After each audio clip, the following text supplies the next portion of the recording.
of them have shifted manufacturing. Some of them are partnering with other brands to pitch and to keep people employed. And other people are really doing well with the way they're addressing their customers and talking to them and engaging the community. So to introduce our panelists today, first we have Patrick Keller. Patrick is the head of marketing and e-commerce at Goal Zero, an NRG company, and oversees all aspects of the marketing division, including direct response marketing, creative services, e-commerce, social media, and influencer marketing, PR and advertising, product marketing, and trade shows and events. So prior to Goal Zero, Patrick held leadership roles at the Sundance Catalog and with Orvis. Next, we have Jay Hampton, and he's the Chief Marketing Officer at Cotopaxi, Gear for Good. In his role, he oversees marketing and sales for the solid-based gear company. Jay has spent nearly 2 decades leading marketing and sales teams in e-commerce, retail, and brands. When he is not in the office, you can find him outdoors, where he's typically camping with his family, mountain biking, or fly fishing. Next, we have Alex Hunt from DPS Skis. Alex is a lifelong skier. Alex has spent 20 years working in the ski and outdoor industry, including the last 3.5 years with DPS. Over the span of his career, he worked as a guide, ski patroller at Silverton Mountain Ski Area, public relations account manager at Verde PR, representing both established global brands and startups, and a number of event-based roles. Currently, he handles communication and marketing for DPS. Josh Heath is a seasoned public relations professional with 15+ years of consumer high-tech, outdoor, and public policy PR experience.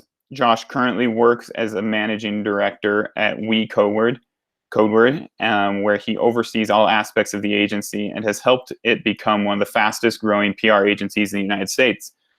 Josh has a passion for mountain biking, and he takes every chance to ride with his friends and family. He is also the coach of the high school mountain bike team in his area. All right, so let's jump into a couple questions here. First off, kind of directed at Josh, will you tell us what you're seeing from a marketing standpoint and PR standpoint? How is COVID-19 affecting traffic, engagement, and the response from customers across a handful of brands? Yeah, that's a really good question. So we're seeing a lot of changes right now. And I think the good news is, I think people are talking about the new normal. It's not really the new normal right now with marketing. It's really just, I would say, going back to basics, as we should have been doing in the first place. A lot of the brands that are doing well right now are the ones that are really showing a lot of support for their customers. And a lot of brands who have been doing that in the first place. So it wasn't a far stretch for them to do it now.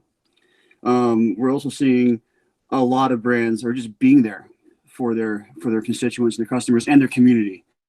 They're sharing advice for working parents on how to educate their kids while they're at home. They're sharing stuff that's not even related to their brand or selling them products. They're just being there for their community. We're also seeing a lot of brands shifting from trying to sell to just trying to be there. I think customers right now are super, super aware of how they're being treated or if they're being patronized by the brands that they love. In fact, recent surveys show that customers are stopping to use brands if they even see that, and they're actually punishing brands, like going out of their way to tell their friends not to buy that product or use that service if they can tell that brand cares more about profit than they do about helping their employees and their constituents. I think first and foremost too, we're seeing a renewed need to take care of your team first, your employees first, making sure that they are just as taken care of as you can possibly be. Whether you have a retail store and your employees are working extra hard to make ends meet, or over communicating with them every day. I mean, most people there was a recent poll that went out, said that they want to hear from their employer every day about information regarding COVID-19. So there's a lot of things that I feel like companies were already doing in some way or another. This has just caused a lot of companies to strip away kind of trim the fat from their marketing program and really focus on the basics again. And I think just showing that true compassion and looking for ways to help people. You know, if you have outdoor gear and maybe you're a bike shop and you're aware of some healthcare workers that are having a hard time getting to work, why not donate some bikes or temporarily donate some bikes to healthcare workers or to a hospital, and then share what you're doing with your community, involve your community, help them sponsor these healthcare workers as well. There's a lot of things you can do, but what we're seeing is a major shift back to basics where people are doing what they can to engage their community and even hold off on like the hard sale until things calm down again. Hopefully that answers the question. Great. Thank you, Josh.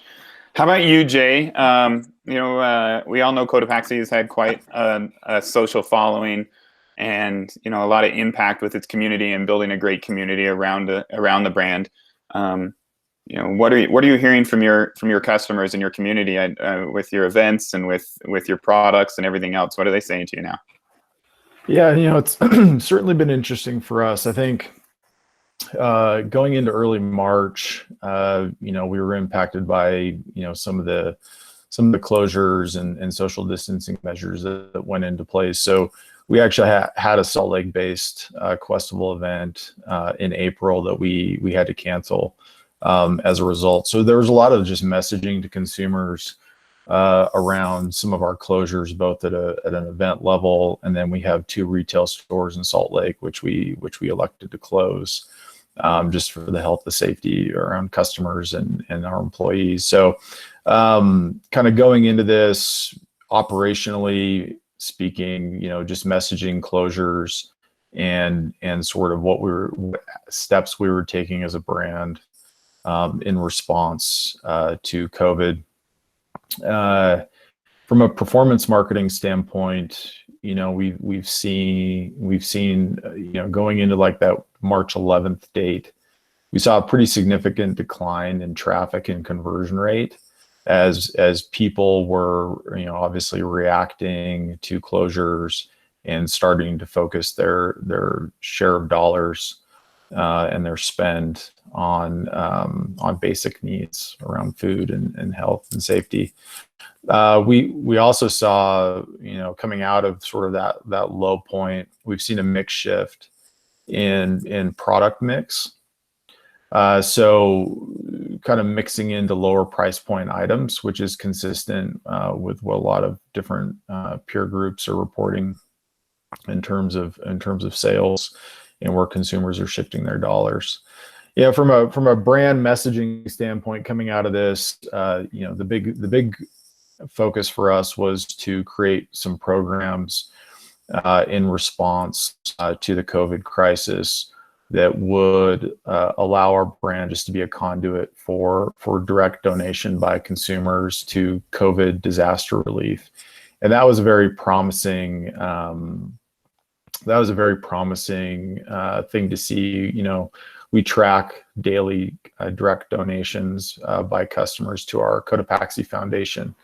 And once we put the COVID direct donation to the IRC Crisis Response Fund in place, we saw a 6x lift in daily donations. So going, from an average of $50 a day to, well over like $300 a day.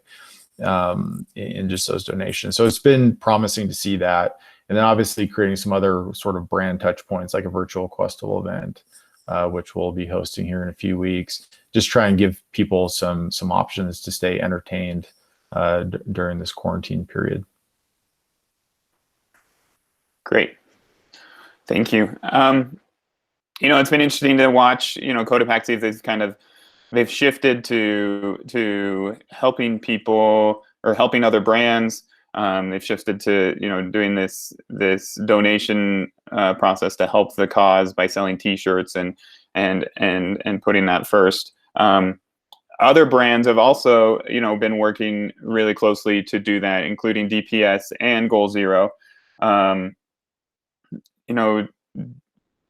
Alex, do you want to tell us a little bit about what projects that DPS has been working on to make sure, to still be connecting with their customers, but also to show that you're here to support the community?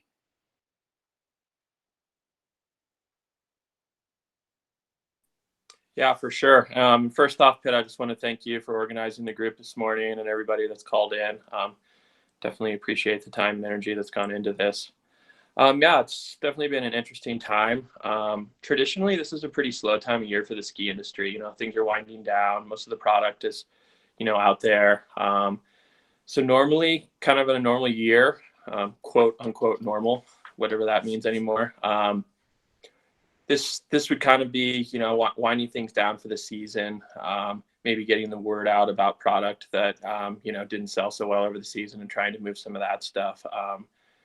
Quickly, we changed tactics there. We thought it was important to kind of be there as a brand for the consumer to kind of lean on a little bit. One thing that we did around that was just kind of bringing back some of our cinematic films from previous years, and basically a way to just provide entertainment, easy way for people to plug in while they're at home and feeling a little antsy and just kind of mentally remove themselves from some of the uneasiness that's going on. So that was kind of an initial tactic, and we had really good response from that. And people were kind of, harkening back to, I remember when this film was released a couple of years ago. I really love it. But then something interesting happened pretty quickly. And this was a relationship formed with a few brands, including Goal Zero, Petzl, and Eastman Machine Company, which is based out of Buffalo, New York. And we found ourselves in a unique position to be able to create some face shields for healthcare workers. So we were able to get the designs going on that pretty quickly. And within about a week's time or so, we were able to produce those first prototypes of the face shields.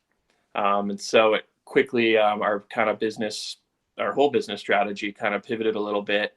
Everyone is really excited that we were able to, provide something of value during this time to those healthcare workers, the folks, who truly are on the front lines and are, in my opinion, most affected by all of this. And so, yeah, it was kind of a good partnership between a few brands, and we're happy to say that the first box of face shields were delivered yesterday afternoon. So those should hopefully be getting in the field pretty soon here.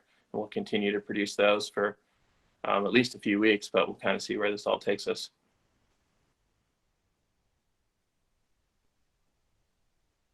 Very cool. Thank you, Alex. Thanks for filling us in on that. One of the companies that you've partnered with is Goal Zero, and we have Patrick here from Goal Zero.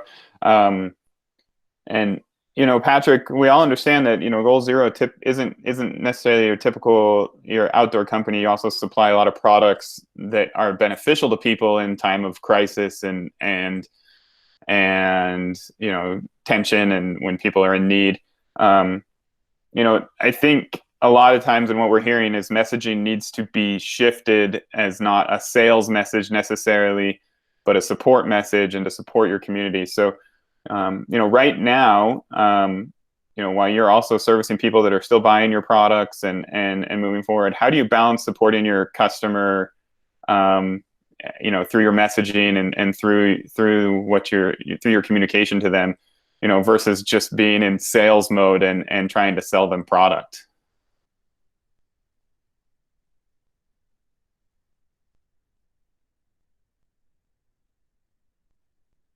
Patrick, are you there?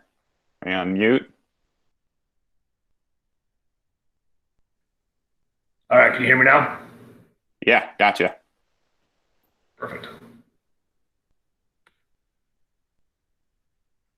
Apologies, everybody.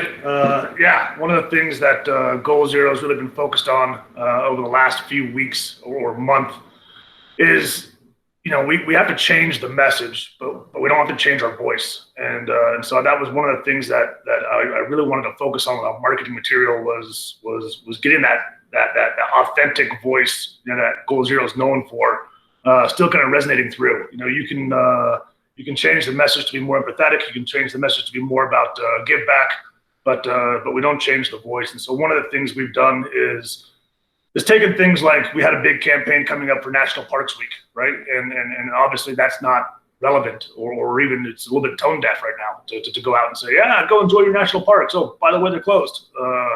We had a big campaign built around kind of getting together and parties, right? We had to kind of go and quickly pivot and change that. And so we've moved to a situation where Goal Zero is a little bit in a unique spot in that, like toilet paper, even though there's no real shortage, people are concerned about power running out. And so they're buying our Yeti power stations like crazy. And our phones have been inundated. And so one of the things we've done from a marketing standpoint is try to direct a lot of that to social media. We're doing weekly Ask Me Anythings on social. It's been really cool to see people kind of joining together and asking questions and answering each other's questions, without even any Goal Zero input. The other thing we're seeing is we have a long-standing campaign called Office Anywhere, and Office Anywhere is, hey, you're able to work outside of the cubicle. Usually, it's kind of built around airports and train stations and things like that. The Office Anywhere now is the COVID edition, right? And we show people working in their backyards. People set up at their kind of park or some open space where they can work remotely, be socially distant, but still kind of enjoy not being cooped up in a basement or cooped up somewhere. So I think the overarching message is we're trying to have a positive outlook on things. We're trying to give back where we can, and really it's just keeping that authentic voice while just pivoting and being hyper nimble with the message. So that's what Goal Zero is at. Cool. Thank you very much. So for any of you, I know, I worked in the marketing and sales side of things in the outdoor industry for many years. One of the things that's always a thorn in your side is content creation and keeping content flowing, keeping content moving, finding new content, everything else. Right now, obviously, it's near impossible to go out and get kind of the traditional outdoor industry content. There's no ski trips happening. There's no travel and tourism, happening, any of that. So any of you that want to pitch in, what are you doing for content creation? How have you gotten creative and how are you capturing that content so you have something to send out to your customers? I'll jump in, Pitt, if you don't mind. I think Goal Zero produces almost all of its own content. We get some from our influencer team, but most of it is produced in-house. And that's been a huge challenge. Just like as you mentioned, there's not really an opportunity for us to get together, even with, our entire marketing team or our entire content team. So we're fortunate in that we have a talented studio photographer, and we're doing a lot of really kind of unique and what I would say kind of non-traditional ways of looking at a product and using that product. So historically, we'd go and set up a big, event, maybe an off-grid dinner, and we'd set the table very nice. We'd have a party. We'd have people. Now it's really hyper product focused. So we're getting a lot of our content from maybe it's a Goal Zero power station powering a single Dometic fridge or a single Traeger grill. So you can kind of impart the theme and the idea of what we're trying to do, but it's a lot more focused hyper on product. And then as far as lifestyle, honestly, we're recycling some of our older content and bringing that back into the fray with new messaging and then saying, we have years upon years of really rich content, and we can get away with the product may not be the most current model, but it's the message still resonates. So I think that's what really our push is, trying to find that blend of for lifestyle, be appropriate and recycle what you got, and then for new content, we just have to look at a new way of doing things. And a lot of that is just changing. Like anything in business, we have to be nimble and change how we approach our photo shoots. Alex, Jay, do you guys have any other strategies that you're taking right now? Yeah, for sure. And Patrick hit on a couple things that we've been utilizing as well. Looking back on this past winter, the winter season goes so quickly, and there's so many, photo shoots and other cool things that are happening that a lot of times things are getting glossed over as they're occurring. So this has actually been kind of a good opportunity to, hit that pause button and take a look back a little bit and say, oh, look at all these great shots that we have that kind of may have gone unused otherwise, or some interesting stories about things, and kind of tapping into, some of our fan base a little bit. A lot of people on social media, are tagging us as with most brands. So it's kind of cool to look into what some of those folks have been doing. I mean, whether it's a kind of a feel good shot with some dogs in it, or a certain individual, skied a cool line that was interesting to them, or really just kind of a really nice, like, well put together photo, and just kind of having the ability to feature some of those individuals. And then again, too, currently with that face shield production, that's offered us the opportunity to tell that story a bit more. And we were able to, work pretty hard to get some nice photos taken last week, and share those a little bit with our community. And we'll kind of continue to tell that story as well. So a little bit of a combination of looking in the rear view, but also talking about what's going on right now. And I'd say from Cotopaxi standpoint, the big thing that we're focused on right now is using content from previous photo shoots, supplemented with some studio photography, to create animated GIFs. Our major cost center for advertising is Facebook and Instagram.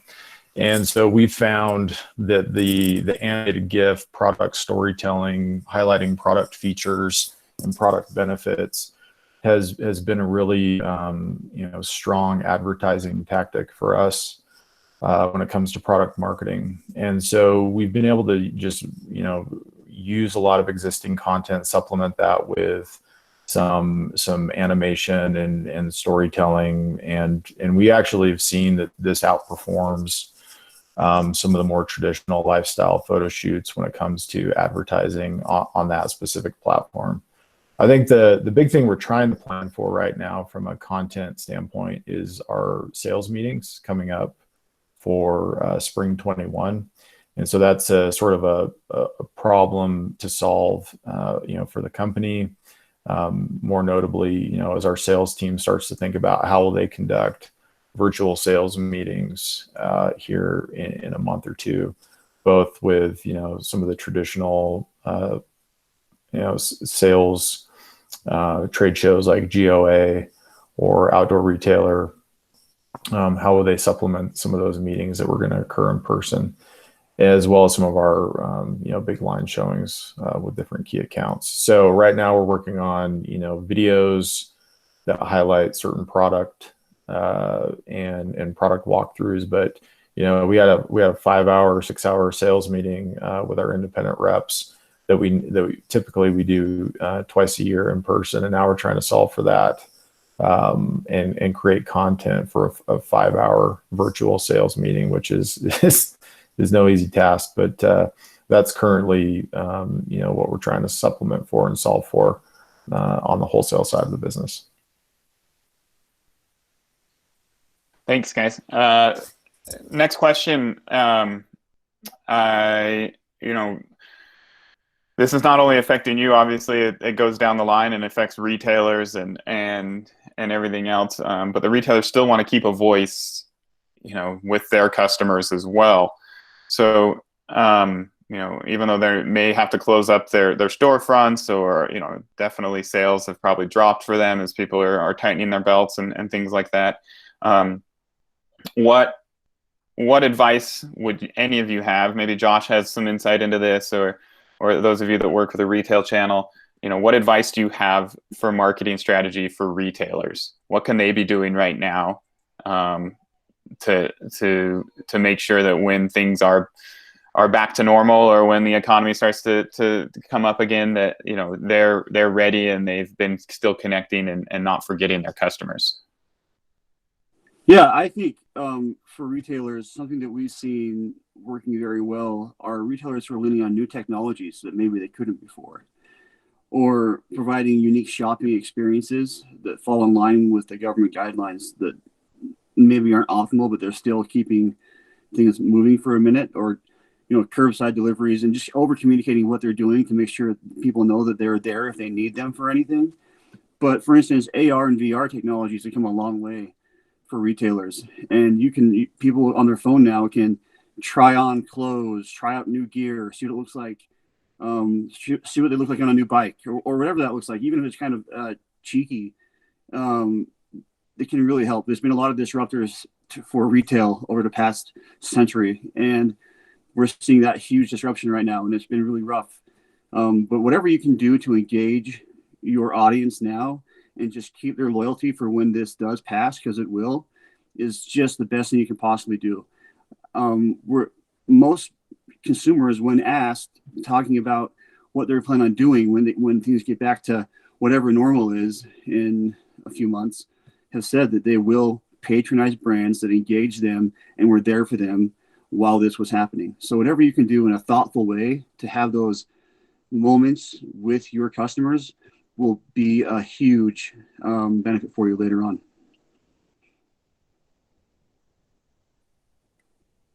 Great. Anybody else? Alex, Patrick, working with your retail network, or Jay?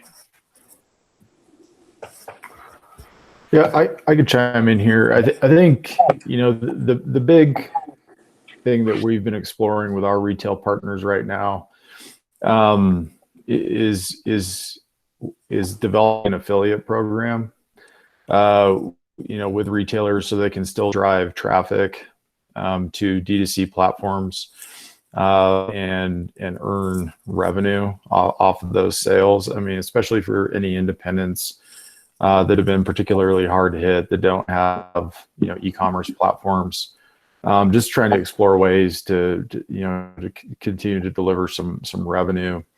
Obviously this is a very difficult time, and there's no silver bullet that's going to magically turn back on all the revenue that was being driven prior to all these forced closures. I think the big thing is just planning for what the new normal looks like coming out of this. If there are different expectations around what the customer has. I think also the big thing we've been working is what does a revised MAP policy look like coming out of this? Just because if you had seasonally based inventory, how are you working with your brand partners? Once store closures are done and we start to open back up, how can you begin to move that inventory and make up for that cash crunch that you've been in for the last few months?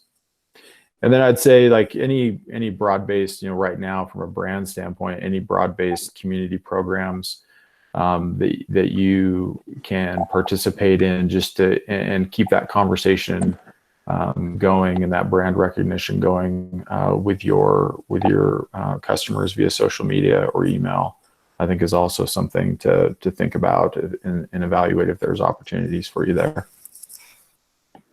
I think you touched on a good point. Engaging social media influencers and keeping the brand out as much as you can in a positive way is a really good way to go. I had one of my largest clients had to shut down all the locations. They just had to when it happened. And they were able to, after the knee-jerk reaction and after things went on pause for a minute, they realized the importance of putting out good content and engaging their customers with some just kind of fun socially distanced competitions and other things. And they weren't expecting much out of it, but what we have seen overwhelmingly is that people are looking for things to do, looking for fun ideas, ways to be a part of a community, and the engagement has been really overwhelming, and it's been really good to see. So you're exactly right. I think what you're doing there is spot on. So thanks, guys. Along that same line, everybody's kind of learning and trying to be nimble and figure out best way to navigate and to stay relevant and everything else through this whole process. What do you see as shifts that are going to be happening in consumer behavior? Obviously, potentially there could be, this is changing our habits for sure. So, for example, maybe there'll be a lot more Zoom conferences going on, in the future, even when we can get together, but this is just convenient and easy and people have gotten used to it. What, in the buying world and in the marketing world and everything else for consumers and for brands, what shifts do you see happening in the way that you'll deal with this, 6 months down the road, a year down the road, and how you continue to engage your customer? Yeah, this is something that the leadership team at Goal Zero talks about a lot. And it also, we're talking with our retailers, we're talking with just industry peers, I think it's remiss to think that in 3 months, 6 months, 9 months that we go back to exactly the way we were. I think that buying behavior generally takes some period of time, and it's a slow change, and people kind of adapt and evolve. This has kind of forced the hand of some things that I think is changed the way people behave, and it's not going to come back. And it's not. Some of it will, but a lot of it's going to be permanently different. I think some examples I heard of recently were dog food, right? Like everyone's gone to places like Chewy.com and signed up for a monthly subscription where you just get once a month, you get a 40-pound bag of dog food. You never need to think about it. You never need to lug it around. And in talking to one of the marketing folks at Chewy, they said that they invest all of their money into acquisition. Once somebody goes and makes the transition to the subscription-based service, they never go back. They never go back and say, they don't need to spend any money on retention. The service itself does that. Same with grocery deliveries. Fresh Direct and some of the Amazon, some of these things are changing behaviors, and that's going to be permanent. Once these people make that shift, it's escalated. It's been brought forward.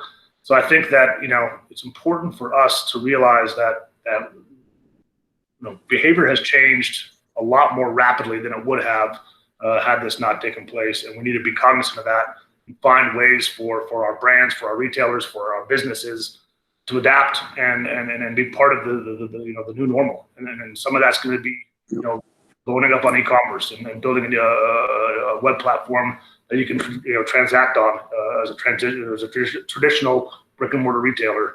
Other things are saying, hey, is there an opportunity for us to create a subscription-based service?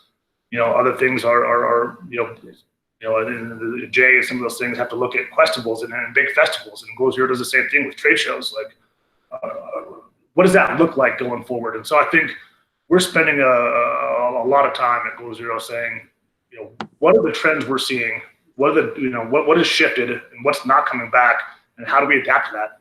Because it will be different in the coming months. So I would encourage everybody to kind of do the same, to take a look and make sure they're aware of what's happening as a result of this.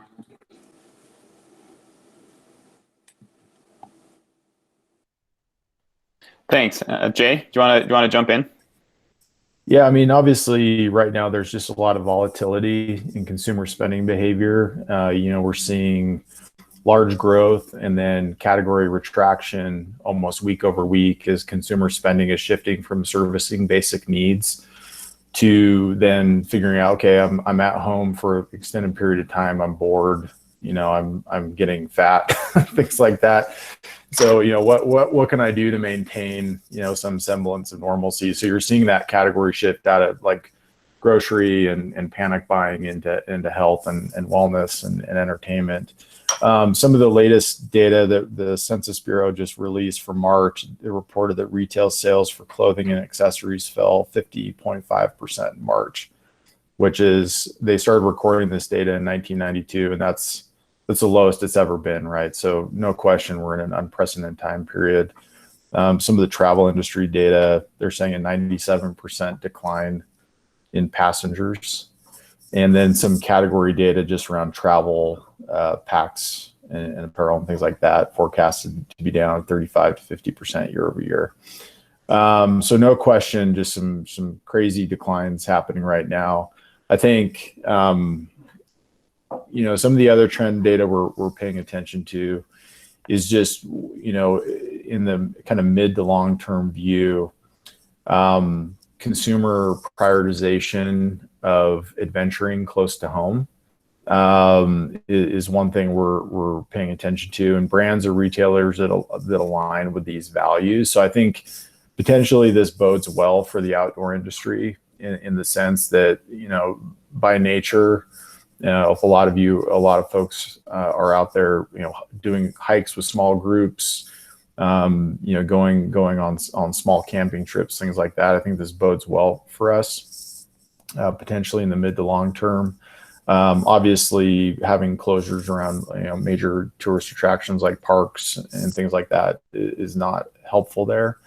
But I tend to be a little bit probably more bullish on the fact that we're probably in the right industry, if there is to be an industry that will have some return to normalcy, maybe over the summer months, which are obviously all important for outdoor.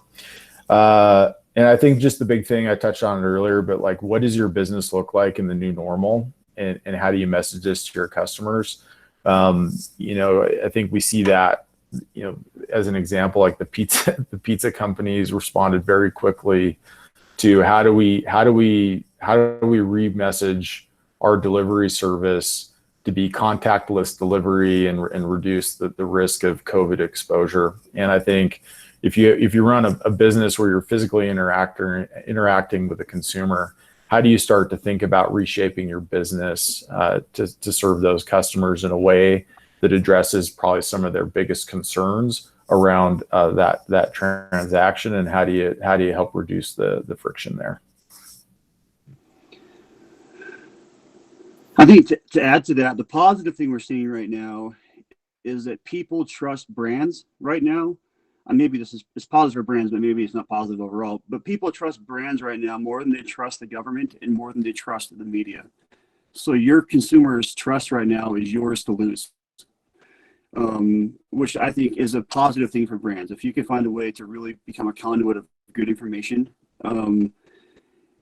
just talking about how competitive it's getting in that new normal, where that discretionary money that people had is going to be probably slower to get out there.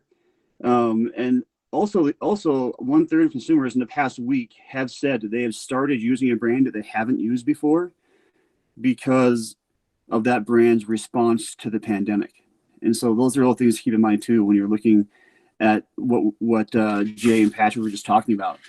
Shifts in how people are spending, shifts in where money is going to be, and what that new normal is going to be in a few months, because it will impact us for a long time. Things have really shortened down, like trends. People were going more online anyway, but that trend has really shortened to how prolific it's become. So I think that things you can do to just keep that trust and build that trust is going to be very helpful for you when it becomes more competitive, to get those dollars from people who are spending down the road. Yeah, I'll kind of chime in a little bit too, and this was mentioned some.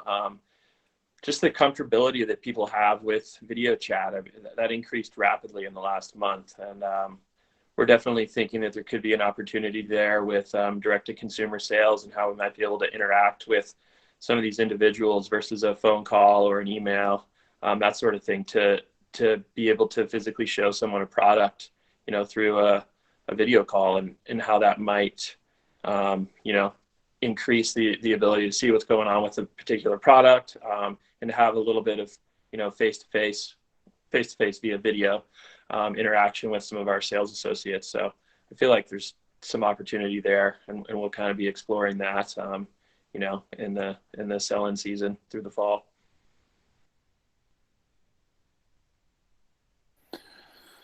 Awesome. Thank you so much for all that. I think we've covered a lot of the topics that we wanted to cover here today. So I want to jump into some questions and probably get a little bit more, let people expound a little bit more on some of these topics. We have a couple questions. Let's see, right here, here's the first question, and any of you can address this. What do you see the event space looking like for the next 1 to 2 years, or even 5 years? Talking about this shift in behaviors. Are we still going to see large events and gatherings? Is that going to be worth the investment for a brand to do, or are you going to be looking for other platforms and other ways to kind of have that same reach? I think we're going to see a few things happen here. There's probably going to be an immediate effect through the fall, and maybe into the beginning of next year, where people are still shying away from large gatherings. I know I've seen some statistics around like large sporting events, and 3 out of 4 people polled are less likely to attend a large sporting event in the fall.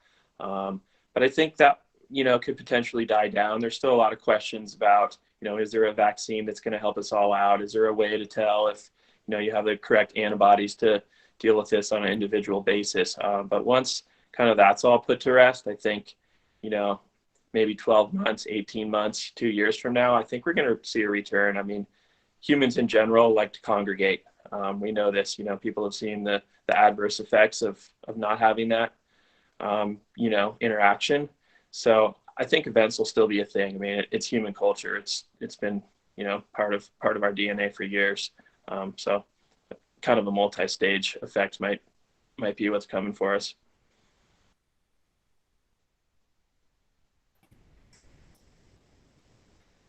Yeah, I'd agree with that. I think it was very hard to tell in the near term, and completely dependent on a vaccine and antibody testing. And it's going to be very interesting to watch, potentially an NFL season with no fans in the stadium or something along those lines. The NBA was exploring something similar. So I'd say 12 to 18 months will look very different for the event industry, and probably focused on what events can you continue to conduct virtually or in a remote nature, and leveraging digital tools to sort of build some sense of community and gamification that needs to be replaced where you have that in a physical event presence. But no small feat in front of those that are running and managing events around the state of Utah. Just kind of to add into that a little bit, right? There's a couple questions, and we kind of touched on this a little bit. Are these consumer shifts going to be short term or permanent? And I think that's kind of what you're addressing here, right? Like maybe for the next 18 months, habits of attending events and things like that. Do any of you feel, or how do any of you feel, or any of the research that you've seen, how quickly are we going to forget about coronavirus and be, at least for consumer habits, some of our businesses won't forget because the effects are going to take a long time to get over. But as far as consumers go, this, elbow bumps and 6 feet of distancing and everything else like that, is that going to be something we're quickly going to forget? And by July, August, when restrictions are lifted, we'll be back to, that close contact and really wanting that close contact, and kind of acting on it. I think it's a mix. I think there are things that will absolutely return to normal, and I think there are things that have changed already that are going to be permanent. I think this is one of those kind of generational, events that people just, that defines a generation, right? I mean, it was Challenger Space Shuttle, it was 9/11. It was, I think this is one of those level of events that will be remembered, in perpetuity. And like 9/11, there are a lot of things went back to normal, but like going to the airport changed forever. Like you take your shoes off still, and the heightened security just never really went back to normal. And I think we're going to see some of those things after this too. I think that the shift to e-commerce, I think that's going to be permanent. That was heading that direction already, and it was expedited as a result. And we're going to see that, in perpetuity. And I think that there will be some things that I don't have a crystal ball. I don't know which things are going to be permanent and which ones won't. But I feel pretty strongly that there will be some things that just don't come back to pre 2020. And there was some that just take time, take 6 months, 12 months, 18 months.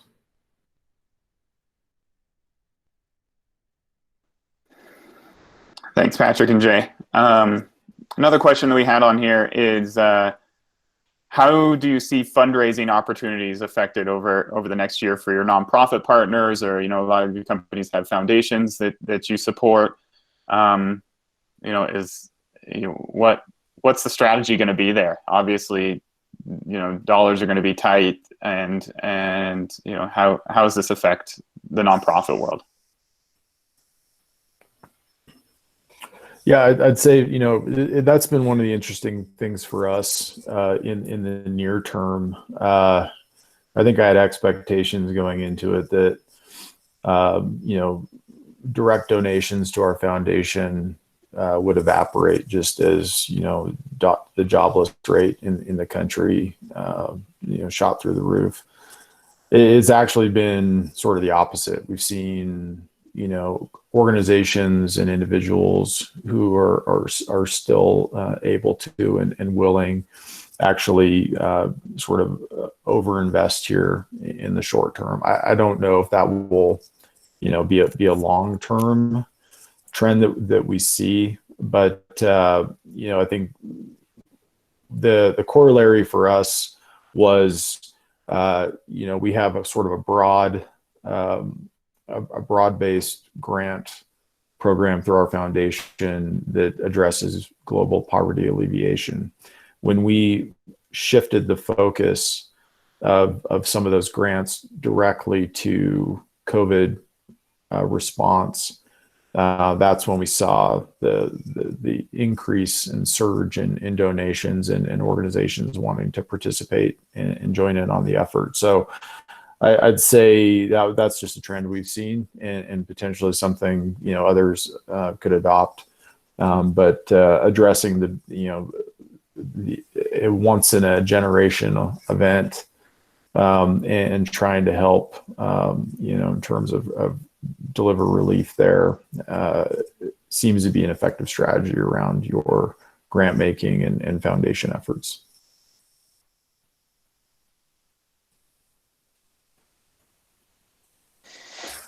Anybody else want to chime in on that?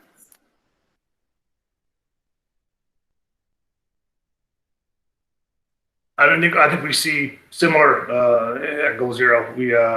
We don't reach out to our consumers directly, but we reach out to a lot of partners to fund our givebacks. So Goal Zero gives back about 5 to 6% of its profits each year to empowering people that just don't have power. We do a couple of international trips and a couple of domestic trips each year to provide power for people in need. And we've seen the same thing. Dell Computers is someone that we partner with frequently. They've stepped up their efforts. Our parent company, NRG, has donated $2 million to first responders and frontline workers, health workers. So much, I would echo Jay's sentiments. I've seen really tremendous examples of generosity and kind of togetherness over the last month that it's exceeded expectations for sure. So I think that through this event, people are coming together, people are bonding, and people are saying it's important, as important now as ever to give back and support where you can. I think too, just the implications of these funds and helping out the community just in general are huge. I know for me, as a mountain bike coach, I'm in my sponsorship season right now where I'm getting sponsors for my team to help out the kids. We have like kids who can't afford bikes, kids who can't afford uniforms. And so our sponsors for us are a way to get kids to ride that could never typically ride. And I've had some back out just because they've had to, and it's been completely understandable. But I'm even more grateful for the people who have just stuck with us, even though it's probably hard for them. And I'm when it comes to getting my own gear now and things I need to get down the road, I stick with those brands who have been loyal to my team and loyal to the league that I ride with. And so I feel like for brands to understand how important giving is right now for them and getting and including their constituents and community and raising those funds is more important than it's ever been, because people like to think outside themselves. They like to help others. Even if it slows down, you're not getting as much, just to keep doing that is a really important thing right now.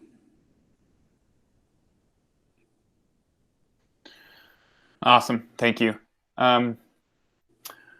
We don't have any more questions in the chat, so I think it's a good time to call it, and for all of us to get back to work and working on reaching out to our communities and reaching out to our customers and supporting them. I just want to thank Alex and Patrick and Jay and Josh for pitching in and taking the time to give us some insight into what's happening in their businesses and in their worlds, and helping us to understand maybe and get a little bit more information on how all of you, small, large brands, nonprofits, organizations, that how you can weather this storm and get through it, keeping your customers intact and coming out on their side, being supportive and healthy and happy. So thank you to you for participating and helping out. It's been great discussion and great talk. I just want to remind people this has been recorded, and for anybody that logged on, we will send it out, so you will have a recording of this and be able to see, review any of the comments talked about. Also, we'll share it on our website, so you can share this with anybody else in your organizations or anybody else that might need to review it as well.